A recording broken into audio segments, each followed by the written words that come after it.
नमस्कार बंधुओं। आज भारत के पुनर्जागरण के संबंध में एक नए टॉपिक के साथ में आपके समक्ष उपस्थित हूँ। और आज का हमारा टॉपिक है स्वामी दयानंद सरस्वती एवं उनका सामाजिक चिंतन। स्वामी दयानंद सरस्वती जी के बारे में बात करेंगे। इससे पहले मैंने आपको भारतीय पुनर्जागरण के बारे में पहले बताया था, पहला वीडियो बनाया था राजा राम मोहन राय के बारे में, जिन्होंने ब्रह्म समाज नामक संस्था की स्थापना की थी। और वह संस्था भारत में नव जागरण के प्रकाश को फैलाने वाली पहली संस्था थी। और उसके बाद फिर उसका प्रभाव ऐसा पड़ा कि तमाम नए आंदोलन शुरू हो गए, तमाम नई संस्थाएं स्थापित हो गईं। उन्हीं में से आज एक संस्था जो आर्य समाज स्थापित की गई थी, जिनके द्वारा, उनके बारे में बात करेंगे हम, दयानंद सरस्वती जी के बारे में। और बात करेंगे कि किस तरीके से उन्होंने सामाजिक चिंतन को आगे बढ़ाया और किस तरीके से अपना समाज के बारे में विचार रखे। तत्कालीन जो भारतीय समाज था, खासतौर से जो हिंदू समाज था, उसमें क्या विसंगतियां थीं, क्या बुराइयां थीं, उनको दूर करने के लिए स्वामी जी ने किस तरीके से अपने विचार प्रस्तुत किए, इस पर हम बात करेंगे। तो सबसे पहले बात करते हैं इनके संक्षेप में इन जीवन परिचय के बारे में। तो इनका जो जन्म था वो 12 फरवरी 1824 ईस्वी को गुजरात में हुआ था, टंकारा नामक स्थान पर। और जहाँ इनका जन्म हुआ था वो कुलीन ब्राह्मण परिवार था, जो अत्यंत रूढ़िवादी था। रूढ़िवादी का मतलब है जो हिंदू समाज के अंदर, जो हिंदू धर्म के अंदर कट्टर रूढ़िवादिता थी, कट्टर परंपराएं थी, उनको अपनाने वाला था। तो इनकी जो शिक्षा दीक्षा है वो बड़े अच्छे प्रकार से हुई। इनकी माँ का नाम जो था वो यशोदाबाई था, यशोदाबाई।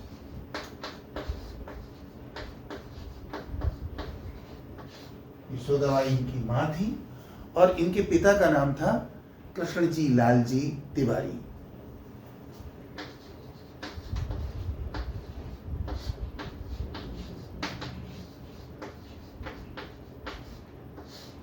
कृष्णजी लालजी तिवारी था, मैंने यहाँ पर कृष्णजी तिवारी लिखा हुआ है। तो सबसे खास बात ये थी कि इनका जो जन्म था वो मूल नक्षत्र में हुआ था। और मूल नक्षत्र में होने के कारण से इनका नाम जो है वो मूल शंकर तिवारी रख दिया गया था।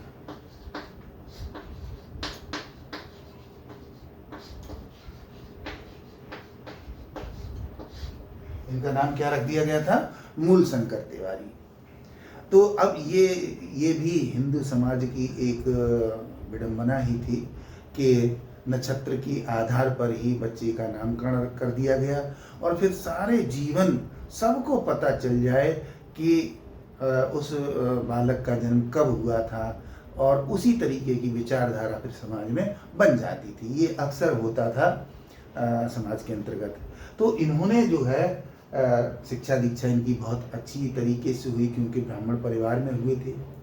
और शिक्षा प्राप्त करने के बाद इनके ऊपर जो खास तौर से प्रभाव पड़ा वो 3 प्रमुख व्यक्तित्व थे, 3 प्रमुख लोग थे जिनका प्रभाव पड़ा था। एक तो थे पतंजलि,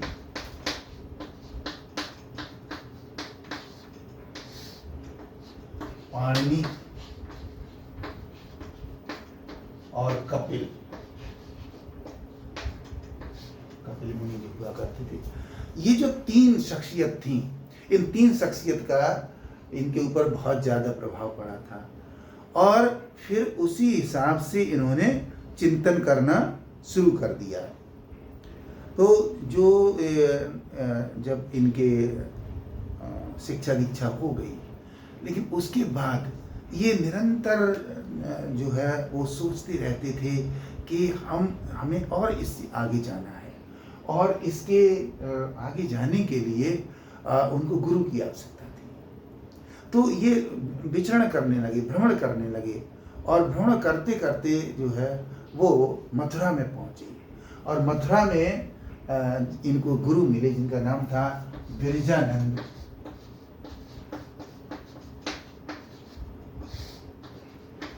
दाणी, ब्रिजानंद दाणी नामक इनके गुरु थे, जिन्होंने इनको तमाम ज्ञान प्राप्त करवाया और शिक्षा भी दी। काफी लंबे समय तक यहाँ पर ये रहे।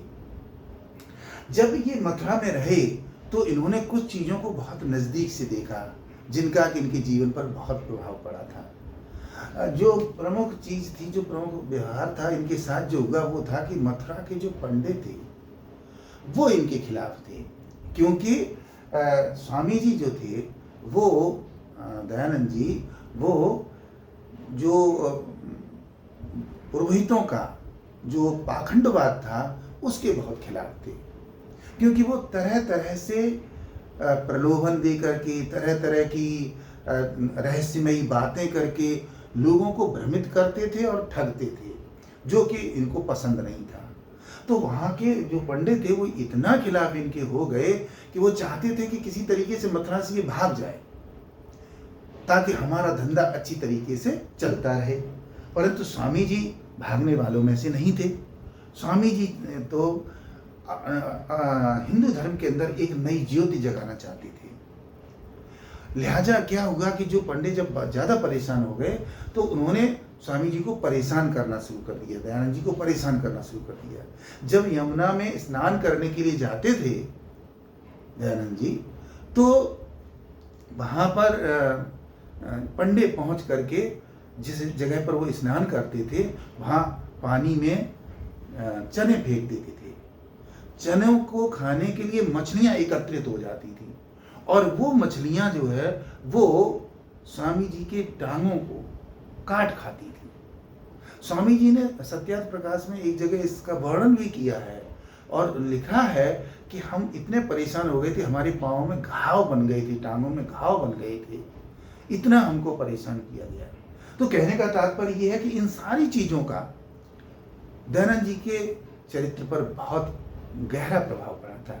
इसलिए वो अंतर्मन से दुखी थे कि आखिर हिंदू समाज में ऐसा कुछ क्यों हो रहा है, और उन्होंने बहुत सारी चीजें देखी थी जिसके कारण से वो परेशान थे। एक और घटना उनके साथ जीवन में होती है जिनका उनके ऊपर प्रभाव पड़ा था।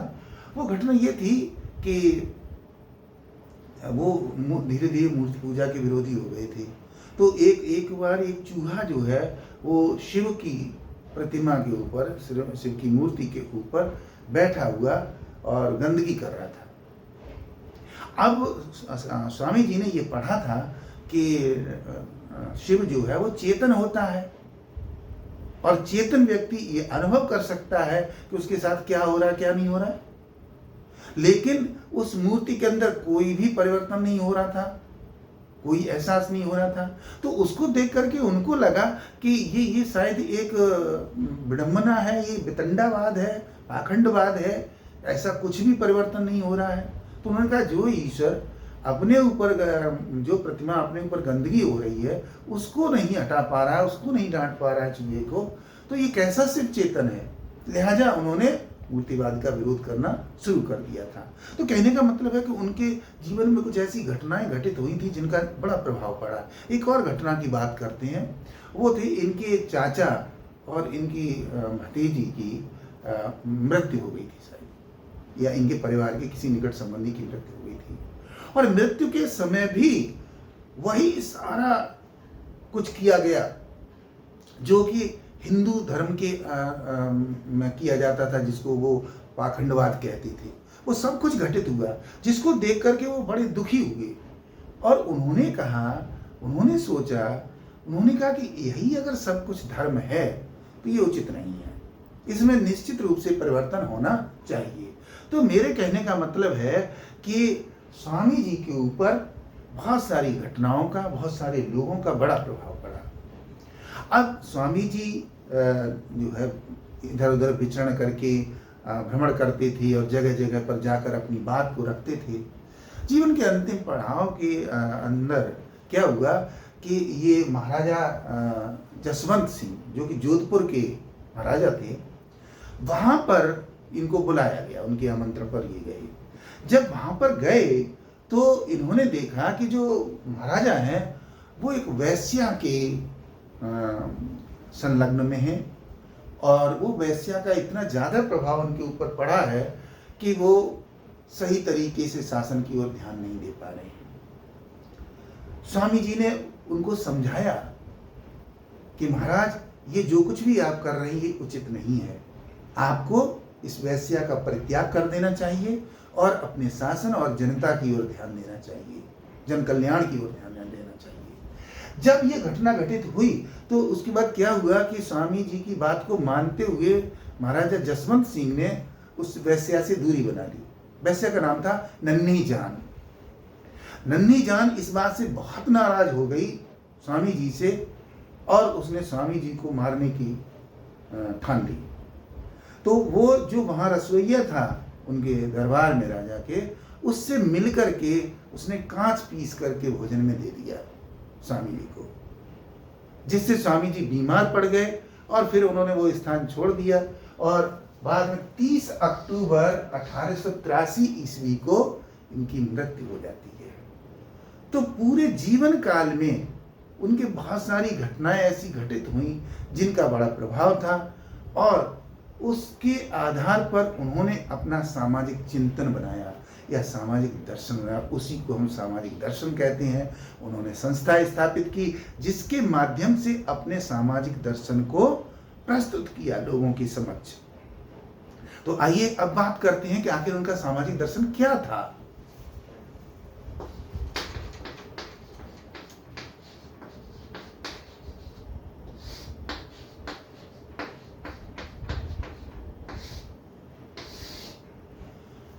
सामाजिक चिंतन के अंतर्गत जो पहली बात उन्होंने कही थी, जो कि बहुत ही महत्वपूर्ण थी, वो थी मूर्ति पूजा का विरोध।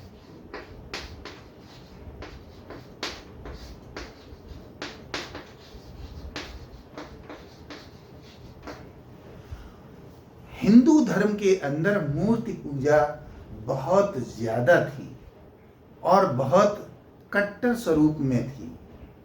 जगह जगह पर मंदिर तो होते ही थे, खुले में जंगलों में भी पेड़ के नीचे मूर्ति बना दी और वहां पर पूजा हो रही है।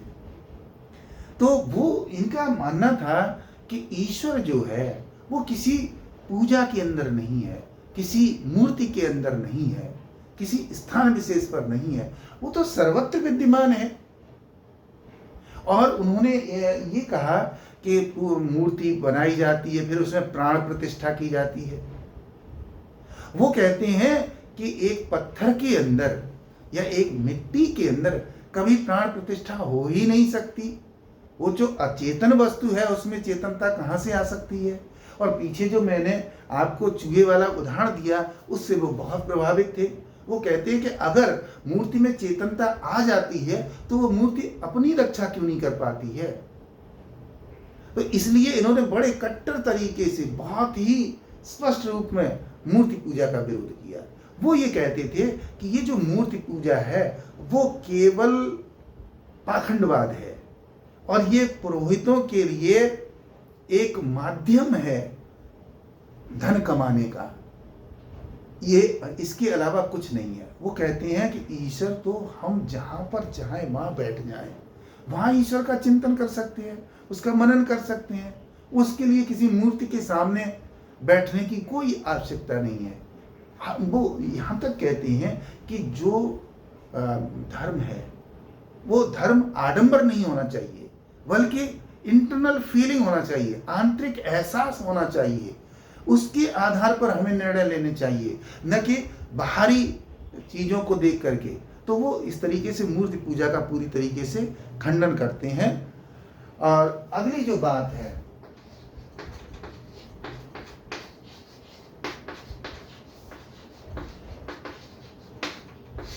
जाति व्यवस्था का विरोध।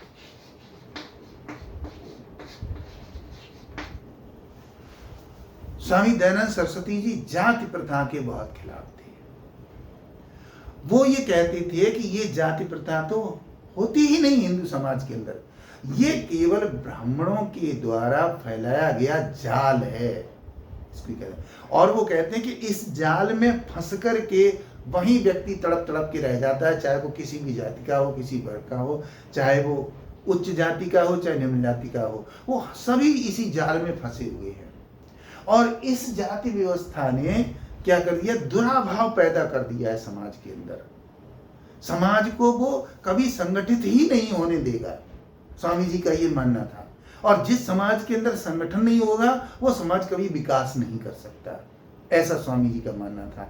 इसलिए वो कहते थे कि जाति प्रथा केवल ब्राह्मणों के द्वारा इसलिए बनाई गई है ताकि उनको उच्च मानते हुए अन्य सभी जातियां उनकी बातों का अनुकरण करें, चाहे वो बातें सही हो चाहे गलत हो, चाहे समाज का विकास हो अथवा न हो, चाहे आजीविका चल पाए चाहे न चल पाए।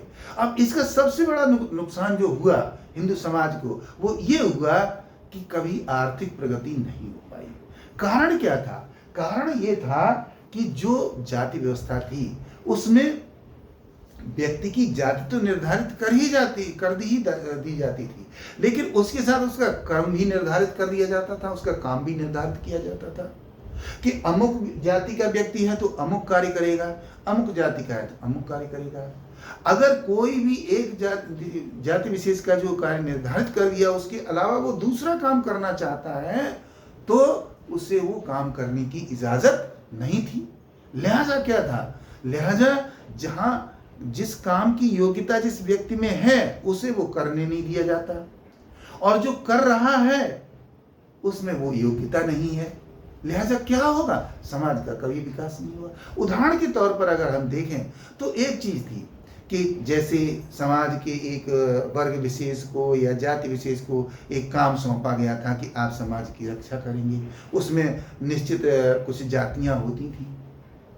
अब मान लीजिए उनमें वो क्षमता ही नहीं है, उनमें वो लड़ने की, शत्रु से उसको पराजित करने की क्षमता ही नहीं है, और समाज की दूसरी जो जातियां हैं, दूसरे जो वर्ग हैं, उनमें वो क्षमता है, उन्हें मौका नहीं मिल रहा है।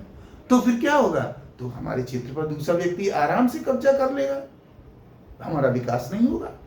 इसी तरीके से समाज के जो दूसरे कार्य थे, चाहे वो खेती करने का कार्य हो, चाहे वो औद्योगिक कार्य हो, चाहे वो दस्तकारी का कार्य हो, किसी भी तरीके का कार्य हो, उसे निश्चित जाति विशेष के लोग ही कर सकते थे। लिहाजा स्वामी जी का ये कहना था कि जब तक इस व्यवस्था के बंधन ढीले नहीं होंगे तब तक इसी जाल में फंस करके हिंदू धर्म तड़पता रहेगा, विकास नहीं कर पाएगा। तो समाज के बारे में ये सबसे बड़ी बात स्वामी जी ने कही कि समाज के विकास के लिए संगठन जरूरी है, और संगठन के लिए एक साथ बैठना जरूरी है, एक साथ बात करना जरूरी है, एक साथ भोजन करना जरूरी है, जो कि जिसकी जाति व्यवस्था स्वीकृति नहीं देती है। तो ऐसी स्थिति में विकास नहीं हो पाएगा हिंदू धर्म का। तीसरी अगर बात देखें, जो तीसरा उनका चिंतन था वो था वर्णाश्रम व्यवस्था।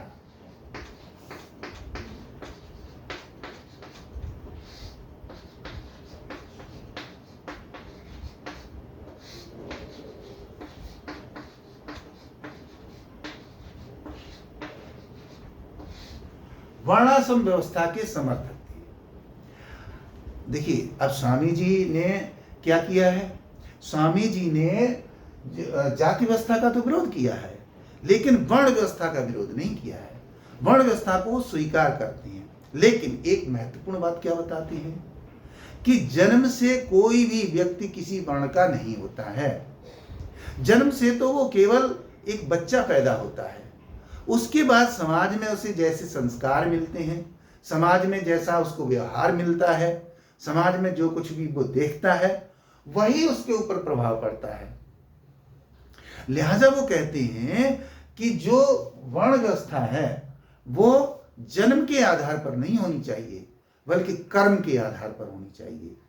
यदि किसी निम्न जाति का कोई बालक पढ़ने में अगर बहुत अच्छा है तो उसे पढ़ने का सुअवसर मिलना चाहिए, और किसी अगर उच्च जाति का बालक यदि उस जाति विशेष में निर्धारित या वर्ण विशेष में निर्धारित कार्य को नहीं कर पा रहा है तो उसे जबरदस्ती वो वर्ण व्यवस्था में नहीं रखना चाहिए, उसको उस वर्ण में नहीं रखना चाहिए।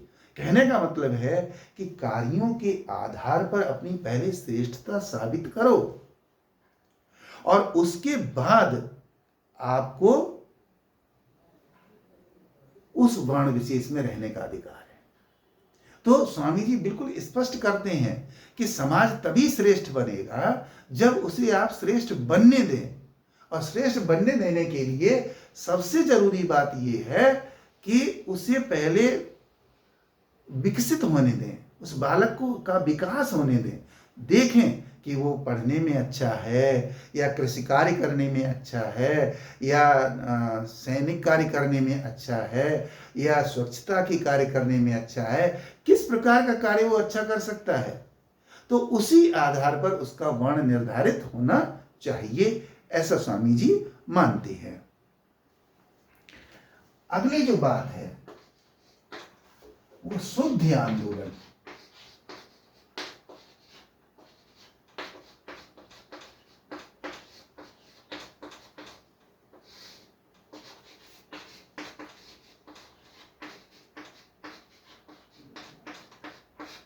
शुद्ध आंदोलन की शुरुआत भारत पर हजारों सालों से आक्रांता आते रहे और शासन स्थापित करते रहे, अपनी सांस्कृतिक धार्मिक विचारों को थोपते रहे, जिसके कारण पहले मुस्लिम काल में और उसके बाद फिर ब्रिटिश काल में जब यूरोपियंस आए तो अपने साथ 3G सिस्टम लेकर के आए थे, gold, glory and God. Gold का तात्पर्य था धन प्राप्त करना, ग्लोरी का मतलब था अपने गौरव को बढ़ाना, और तीसरा था गॉड। गॉड का मतलब था धर्म, रिलीजन, अपने रिलीजन का विस्तार करना। तो हम देखेंगे कि मुस्लिम काल के अंदर बहुत सारे हिंदू जो है वो जबरदस्ती या पद का लालच दे करके, धन का लालच दे करके या दबाव की परिस्थितियों में किसी भी तरीके से उन्होंने अपना धर्म परिवर्तन कर लिया था और इस्लाम को ग्रहण कर लिया था। और इसके बाद जब यूरोपियंस आए तो यूरोपियंस अपने साथ मिशनरीज लेकर के आए थे, और जब मिशनरीज का काम क्या था कि जो हिंदू गरीब हैं और अनाथ हैं, एक तरीके से लाचार हैं, ऐसी बस्तियों में जाते थे वो और अच्छे अच्छे ख्वाब दिखाते थे, और बहुत सारे हिंदुओं को उन्होंने ईसाई बना दिया था। स्वामी जी को चिंता इस बात की थी कि हिंदू धर्म की दकियानूसी विचारधारा के कारण, उनके पाखंडवाद के कारण, उनके पुरोहितवाद के कारण से हमारे समाज के लोग अपने ही समाज से ग्रसित हैं, लिहाजा वो दूसरी धर्म की ओर भाग रहे हैं। स्वामी जी ने जगह जगह जाकर के लोगों को समझाया और बताया कि भाई आप वापस धर्म में आइए, और अब अपने धर्म के अंदर सुधार शुरू हो गया है, अब वो बात नहीं रही है, धीरे धीरे आपको उचित स्थान मिलेगा। तो ऐसी बात कहने पर, स्वामी जी की ऐसे चिंतन रखने पर बहुत सारे लोग तैयार हो गए वापस अपने धर्म में आने के लिए। तो जो तैयार हो गए उनके लिए स्वामी जी ने शुद्ध आंदोलन चलाया। उनके लिए यज्ञ किया जाता था, हवन किया जाता था, और फिर उनका स्नान इत्यादि करवा के, जनेऊ इत्यादि धारण करवा के उनका शुद्धिकरण किया जाता था, और वापस ऐसे लोग जो ईसाई धर्म में चले गए थे या इस्लाम में चले गए थे या किसी अन्य धर्म में चले गए थे, उन सबको वापस हिंदू धर्म में लाने का प्रयास किया था स्वामी जी ने। तो ये एक बहुत बड़ी बात थी कि हिंदू धर्म के उस जाल को थोड़ा सा ढीला करके, और जो हमारे हिंदू भाई दूसरे धर्म के अनुयायी बन गए थे उनको वापस लाने की कोशिश की थी स्वामी जी ने। इसके बाद देखेंगे अगली जो बात थी, कुप्रथाओं का विरोध।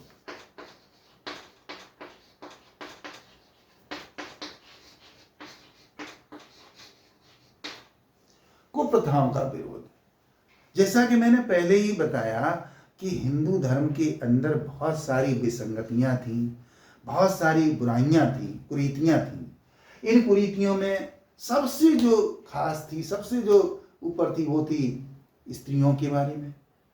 स्त्रियों के बारे में स्वामी जी यहाँ तक कहते हैं, ऐसा लिखते हैं अपनी पुस्तकों में। उन्होंने सत्यार्थ प्रकाश नामक पुस्तक लिखी थी, वेद भाष्य लिखे थे, उनके अंदर वो ये स्पष्ट करते हैं कि स्थिति हिंदू धर्म की यहाँ तक बिगड़ गई थी कि जो पंडे लोग थे वो दान में स्त्रियों तक को ले लेते थे और कन्याओं को ले लेते थे, और उसके बाद उन स्त्रियों और कन्याओं को लेकर दूसरे लोगों को बेच देते थे। तो कहने का मतलब कितनी बड़ी कुरीति थी ये। इतना ही नहीं, देवदासी प्रथा चल रही थी जिसमें बहुत सी कन्याएं जो हैं वो मंदिरों में और धार्मिक स्थलों में सेवा करती थी पुरोहितों की, और वैसे तो भगवान की सेवा के नाम पर उनको रखा जाता था है, लेकिन वो तमाम जो उस मंदिर परिसर में रहने वाले दूसरे जो लोग थे, पुरोहित थे, पुजारी थे, पंडित थे, जो कुछ भी थे, उन सब की वो सेवा किया करती थी। कहने का मतलब है कि महिलाओं को किसी प्रकार का अधिकार प्राप्त नहीं था, उन्हें समानता का अधिकार प्राप्त नहीं था, उन्हें समाज में सम्मान नहीं मिला हुआ था। इससे बहुत दुखी थे, इसका इन्होंने विरोध किया। इसके अलावा हमारे समाज के अंदर बाल विवाह प्रथा चल रही थी। बाल विवाह में क्या था, छोटी सी उम्र में ही विवाह कर दिया जाता था। जब वो जवान होते थे लड़का और लड़की, तब उन्हें पता चलता था कि उनका पति तो वो व्यक्ति है या उनकी पत्नी तो वो है। स्वामी जी ने यहाँ तक अपनी बात स्पष्ट की है कि शादी के लिए लड़के की उम्र 25 वर्ष होनी चाहिए और लड़की की उम्र 16 वर्ष होनी चाहिए कम से कम। उन्होंने बाल विवाह का विरोध करते हुए ये स्पष्ट किया कि जब तक विवाह के योग्य न हो जाए बालक बालिकाएं, तब तक उनका विवाह नहीं होना चाहिए, ये को पता चल रही थी। इसके अलावा जो सती प्रथा, यद्यपि राजा राम मोहन राय ने ब्रह्म समाज के माध्यम से सती प्रथा को दूर करने का बहुत बड़ा प्रयास किया था, लेकिन अभी भी पूरी तरीके से सती प्रथा समाप्त नहीं हो पाई थी। स्वामी जी को उसकी भी चिंता थी, तो स्वामी जी ने उसका भी विरोध किया। तो कहने का मतलब जितनी कुरीतियां थी, चाहे वो स्त्री धन के रूप में हो, देवदासी प्रथा हो, या पर्दा प्रथा हो, सती प्रथा हो, बाल विवाह प्रथा हो, और तो और बहु विवाह प्रथा चल रही थी समाज के अंदर है। एक स्त्री के 5-5, 4-4, 2-2, 3-3 पति होते थे, या एक व्यक्ति के जो है 3-3, 4-4 पत्नियां होती थी। इससे क्या होता था, पारिवारिक कलह पैदा होती थी, फिर वो सामाजिक कलह पैदा होती थी। और हिंदू धर्म के लोग इसलिए इन चीजों को अपनाए हुए थे क्योंकि वह हिंदू धर्म ग्रंथों की दुहाई देते थे कि हमारे धर्म ग्रंथों में ऐसा लिखा हुआ है। तो स्वामी जी ने ये कहा कि धर्म ग्रंथ जिन परिस्थितियों में लिखे गए वो परिस्थितियां अलग रही थी, लिहाजा उन धर्म ग्रंथों से आप ज्ञान अर्जित करो। उन्होंने कहा कि आप वेद पढ़िए, उपनिषद पढ़िए। उन्होंने नारा ही लगाया था, वेदों की ओर लौटो।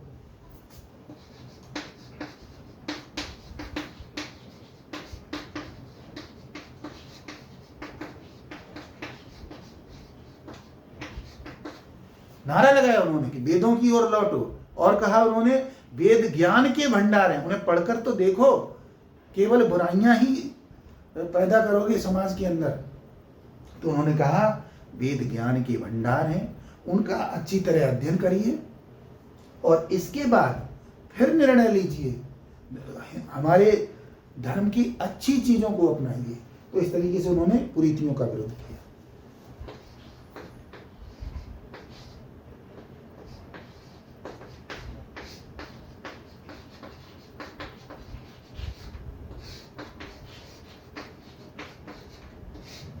शिक्षा संबंधी विचार, स्वामी दयानंद सरस्वती जी का ये मानना था कि जब तक समाज को शिक्षा नहीं दी जाएगी, समाज का हर बालक पढ़ने के लिए नहीं जाएगा, जब तक ज्ञानार्जन नहीं करेगा, तब तक हमारे समाज का विकास नहीं हो सकता। लिहाजा शिक्षा के बारे में उन्होंने 3-4 बातें बिल्कुल स्पष्ट रूप से कह दी। उन्होंने कहा था कि हमारा समाज आगे नहीं बढ़ सकता है शिक्षा की बात होनी चाहिए। शिक्षा पर उन्होंने कौन कौन सी प्रमुख बातें कही उसके बारे में मैं आपको बताऊंगा। सबसे पहली बात, गुरुकुल व्यवस्था।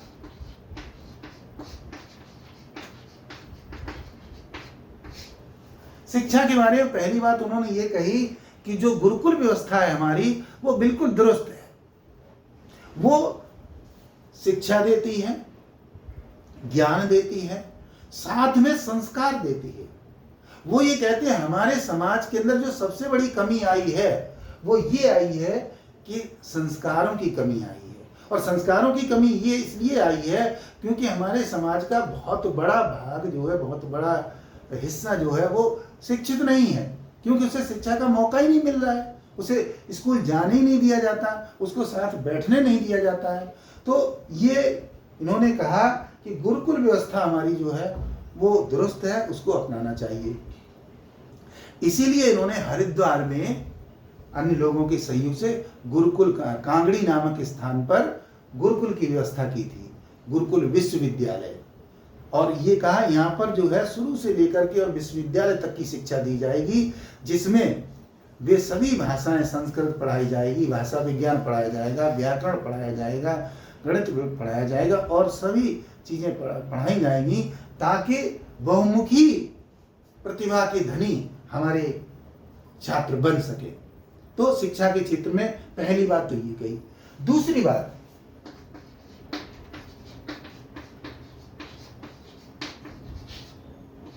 अनिवार्य शिक्षा। अनिवार्य शिक्षा, अब देखिए हमारे यहाँ जो वर्णाश्रम व्यवस्था चली आ रही थी, उस वर्णाश्रम व्यवस्था के अंतर्गत 4 वर्ण बताए गए थे। चतुर्वर्ण की स्थिति थी, जिसमें ब्राह्मण, क्षत्रिय, वैश्य और शूद्र। उस व्यवस्था के अनुसार जो ब्राह्मणवादियों ने उस व्यवस्था की व्याख्या की थी, उसके आधार पर यह था कि भाई ब्राह्मण अध्ययन और अध्यापन का काम करेंगे, यानी कि शिक्षा केवल ब्राह्मण ही ग्रहण कर सकते हैं। उसके बाद जो है, जो दूसरा वंश क्षत्रिय है, दूसरा वर्ग है, वो सैनिक कार्य करेगा, रक्षा का कार्य करेगा। लेकिन बाद में क्या हुआ कि ये है कि अगर उसमें भी जो राज परिवार से जुड़े हुए लोग हैं वो शिक्षा ग्रहण कर सकते हैं। इसके बाद वैश्य था। वैश्य का काम होगा सभी तरीके की कार्य करना, उद्योग करना, खेती करना, पूरा आर्थिक गतिविधियों को देखना, उनका काम होगा, लेकिन शिक्षा का अधिकार उनको नहीं होगा। और इसके बाद शूद्र थे, तो शूद्रों की स्थिति तो उनको इंसान मानने के लिए तैयार नहीं थे। उनको तालाब से पानी नहीं भरने दिया जाता था, कुएं से पानी नहीं भरने दिया जाता था, उनको अपने साथ बैठने नहीं दिया जाता था, उनसे कोई बात नहीं करता था। और शिक्षा के अधिकार की बात करें तो शिक्षा का अधिकार तो दूर दूर तक वो सोच भी नहीं सकते थे। लेकिन स्वामी दयानंद सरस्वती जी ने इस व्यवस्था पर कुठाराघात करते हुए ये स्पष्ट किया कि ऐसा नहीं होना चाहिए। समाज के प्रत्येक बालक को अनिवार्य रूप से शिक्षा मिलनी चाहिए, चाहे वो किसी भी वर्ण का हो, किसी भी वर्ग का हो। जब उसे शिक्षा मिलेगी तो वो ज्ञानार्जन होगा, और ज्ञानार्जन के आधार पर उसमें संस्कार विकसित होंगे। संस्कार विकसित होंगे तो हमारा समाज अपने आप अच्छा होगा, हमारा धर्म अपने आप अच्छा होगा। फिर हमें ये जरूरत ही नहीं पड़ेगी कहने की कि ये को पता चल रही, वो को पता चल रही है, क्योंकि जब समाज के अंदर ज्ञान आ जाएगा, शिक्षा आ जाएगा, तो धीरे धीरे कुप्रथाएं अपने आप खत्म होने लगेंगी। ऐसा उनका मानना था। अगली चीज थी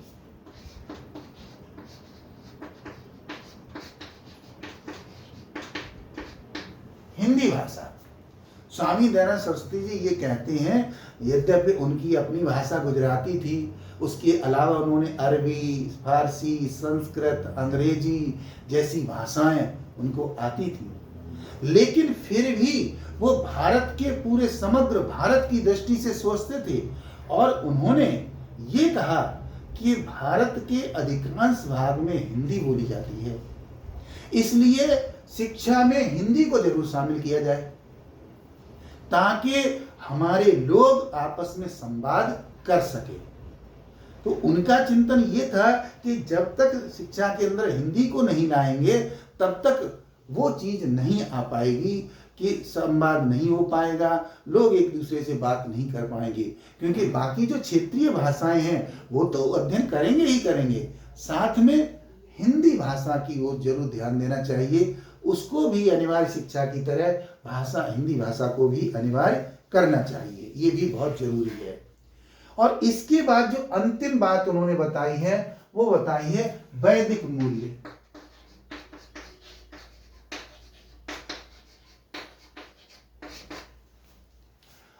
स्वामी दयानंद सरस्वती जी का मानना ये था कि शिक्षा का अपना एक मोरल होता है, एक नैतिक वैल्यू होती है, मोरल वैल्यू होती है।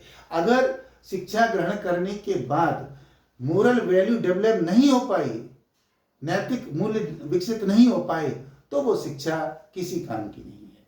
इसलिए वो कहते हैं कि हमारी शिक्षा का आधार जो होना चाहिए वो वेद होने चाहिए, ताकि वैदिक मूल्यों के आधार पर चरित्र का विकास हो सके, व्यक्तित्व का विकास हो सके, हमारे समाज के लोगों का, शिक्षार्थियों का। तो स्वामी दयानंद सरस्वती शिक्षा के बारे में बिल्कुल स्पष्ट विचार रखते हैं। शिक्षा गुरुकुल व्यवस्था पर आधारित होनी चाहिए, जहां गुरु का सम्मान हो, जहां छात्र जो है वो अपने गुरु के माध्यम से संसार की तमाम जानकारियां हासिल कर सके। और शिक्षा समाज के प्रत्येक वर्ग के लिए, प्रत्येक जाति के लिए अनिवार्य होनी चाहिए। अगर ऐसा नहीं होगा तो समाज का एक बहुत बड़ा भाग अविकसित रह जाएगा, जैसा कि अब तक रहा, ऐसा स्वामी जी मानते हैं। तो आज इस लेक्चर के माध्यम से मैंने आप तक ये बात पहुंचाने की कोशिश की है कि स्वामी दयानंद सरस्वती जी का व्यक्तित्व कैसा था, किस तरीके से जीवन में उनके कुछ घटनाएं घटित हुई और किस प्रकार उन्होंने अपने विचारों को आत्मसात करते हुए भारतीय समाज के बारे में चिंतन प्रस्तुत किया, जिसमें आपको महत्वपूर्ण तरीके से बताया कि उन्होंने मूर्ति पूजा का विरोध किया, उन्होंने जाति व्यवस्था का विरोध किया, वर्णाश्रम व्यवस्था का उन्होंने समर्थन किया, लेकिन इसको कर्म के आधार पर बताया, जन्म के आधार पर नहीं।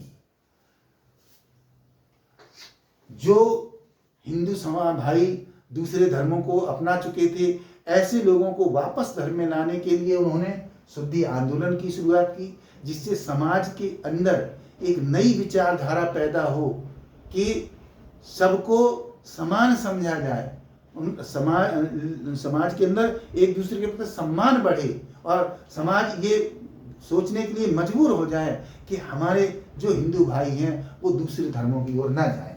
तमाम कुप्रथाओं की बात मैंने की, जिसमें बहुत सारी कुप्रथाएं आपको बताई, पर्दा प्रथा बताया, स्त्रियों के अधिकारों के बारे में, स्त्री शिक्षा के बारे में बताया।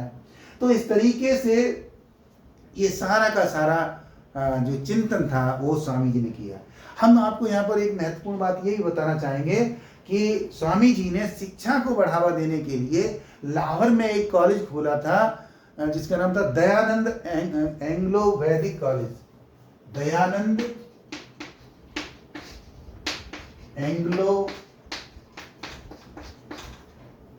वैदिक कॉलेज।